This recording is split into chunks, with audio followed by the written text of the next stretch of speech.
needed to call. In this very weak, faint voice, he answered, "Hello," just barely above a whisper. I'll never forget what he said. "Joel, I don't have any more fight left in me." This was a man that had traveled the world, preached to thousands, spoken faith to people, but now there was no zeal, no passion. And I did what I'm asking you to do. I said, "Don't worry, you may not have the faith, but I've got you covered. I have faith for you. I'm going to be praying for you. I'm going to be speaking victory. I'm going to be reminding God what he promised." I want to talk to you today about friends with faith. It's great to have faith for yourself, to believe for your dreams, speak victory over your life, pray for your healing. But God didn't give you faith just for you. There will be people you encounter that feel overwhelmed.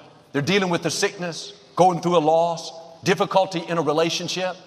Maybe at one time they believed, they were strong, they knew they could beat it, but now they're too discouraged. They've lost their passion. The way they're going to see a breakthrough is not through their faith, but through the faith of a friend. You can be the one that steps up and believes for them. You can encourage them. You can pray for them. You can speak healing, favor, victory over their life. Now, I'm all for believing for my dreams, and pursuing my goals, and taking steps to reach my destiny. But I don't want to just be focused on me. I realize I have much more to offer. I want to be a friend with faith. I want to push someone else into their destiny. I want to lift someone that's fallen, doesn't have the strength to get back up. I want to encourage someone that's down, speak hope into their spirit, bring them dinner one night, pay their rent. There's nothing more rewarding than helping someone else move forward. You can't give God something that he won't give you more back in return. You give your faith, God will give you more faith. You give your time to help others, God will give you more time. You give your encouragement, and God will keep you encouraged. I saw a lady that was fighting cancer. She and her husband are very good people. For years, she's been the one helping others, always had a smile, an encouraging word. The last few months, she'd been in the hospital, very sick from the treatment. Her hair was gone. She was very thin. She told how she always quoted scripture, prayed and believed, but she got to where she was so weak, she couldn't do it. She felt badly about it, like she didn't have enough faith. She was very honest. She said, "God, if I have to quote these scriptures and pray for my healing, then I'm not going to make it. I don't have the strength." She was looking out the window. There was this big, white, puffy cloud. She heard God speak to her, not out loud, but down in her spirit. He said, "You don't have to pray. That cloud you're looking at, it's full of all the prayers from your friends and family that have gone up for you." When she heard that, she felt a release, like she could relax. She knew she had friends that were fighting for her. And sometimes you need borrowed faith. When you're too discouraged, too tired, been through too much, that's okay. God will have friends with faith that are there for you. Someone to call you to let you know that they're praying. Someone to come visit you with an encouraging word. Someone to go to God on your behalf. Their prayers will touch heaven for you. When you help others rise higher, God will help you rise higher. When you help that neighbor that's down, you visit that coworker in the hospital, you mentor that young man that's lonely, when you let others borrow your faith, there's no limit to how high God will take you. A good friend of mine has been very successful, very respected and influential. He's in the ministry, but he made some poor choices. He got in trouble and everything came crashing down. A true friend doesn't run away when someone fails, they run to the person. Your friends don't need you as much when everything is going great. They're seeing dreams come to pass, success, celebrate with them. That's exciting. But when they really need you is when things aren't so great. They've made some mistakes. Life has thrown them a curve. The medical report wasn't good. When their faith is low, that's when you can make the biggest difference. They need some borrowed faith. They need you to believe for them while they can't believe. They need you to speak victory while they're too discouraged. I had been checking on him every several weeks, trying to encourage him. And this one day, some negative things had just come out, and it wasn't good at all. I knew I needed to call. In this very weak, faint voice, he answered, "Hello," just barely above a whisper. I'll never forget what he said. "Joel, I don't have any more fight left in me." This was a man that had traveled the world, preached to thousands, spoken faith to people, But now there was no zeal, no passion. And I did what I'm asking you to do. I said, don't worry, you may not have the faith, but I've got you covered. I have faith for you. I'm going to be praying for you. I'm going to be speaking victory. I'm going to be reminding God what He promised. The lion went silent. I could tell he was weeping. God has blessed you with faith. Why don't you let someone borrow your faith? You're good at praying for your dreams. Take the next step. Pray for somebody else's dreams. You're fighting for your family. That's important. But why don't you fight for someone else's family as well? Today, my friend is back in the ministry.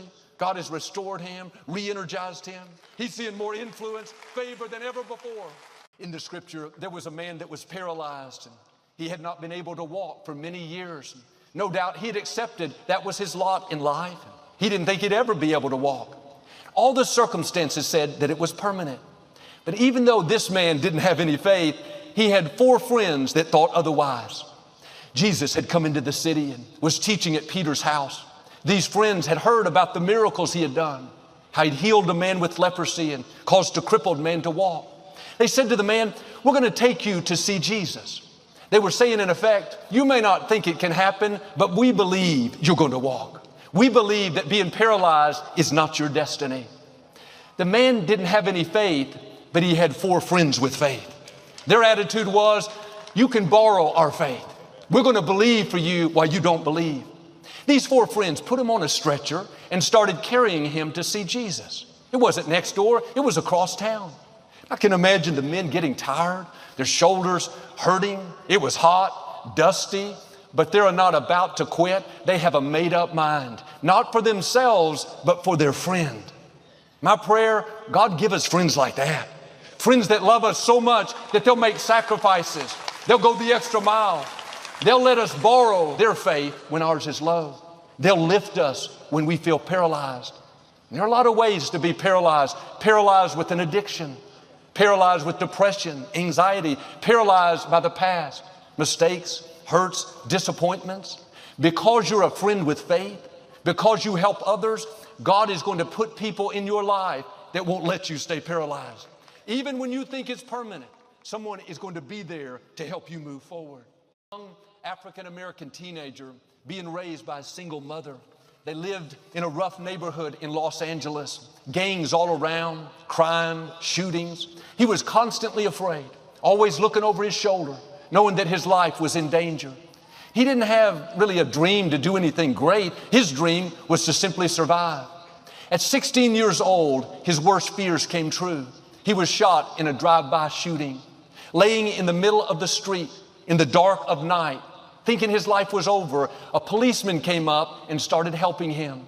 While he was rendering first aid, this officer started speaking life into the young man. He told him sternly, don't you die. You have a destiny to fulfill. God's hand is on your life. This is not the end. Everything in the young man's mind said it was over. He was done. But in his spirit, something came alive. He didn't believe it in his thinking, but as he heard this officer keep speaking it, it went beyond his mind, down into his heart. Hope started to rise up. He couldn't fight for himself, but this officer was fighting for him. The interesting thing is the officer didn't know if the young man was wrong, if it was his own fault, if he was causing the trouble. He chose not to judge him in that moment, not to condemn him, but to have faith for him. The officer could have been passive, jaded, big deal, another shooting, happens every night. He's probably getting what he deserves, but he took time to care. He understood that when others don't have faith, he can have faith for them. He can let them borrow his faith, faith to bring healing, faith to give another chance, faith to help the hurting, faith to love those that were wounded.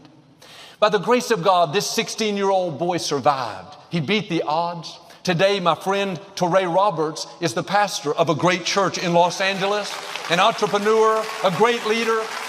20 years later, this police officer that helped save his life became a member of Touré's church. But I wonder where he would be without this officer. When God saw the faith of this policeman speaking to Touré's destiny, telling him what he could become, declaring favor, healing, purpose over his life. Like the 4 friends that carried the paralyzed man. Maybe that's why Touré is doing great things. You have incredible power Your faith can not only take you places that you've never dreamed, but you can help someone else become all they were created to be. There will be times in your life that you don't feel like you have the faith. You don't see how you can move forward. The good news is God will have someone there for you, someone where you can borrow their faith, that will believe for you when you can't believe.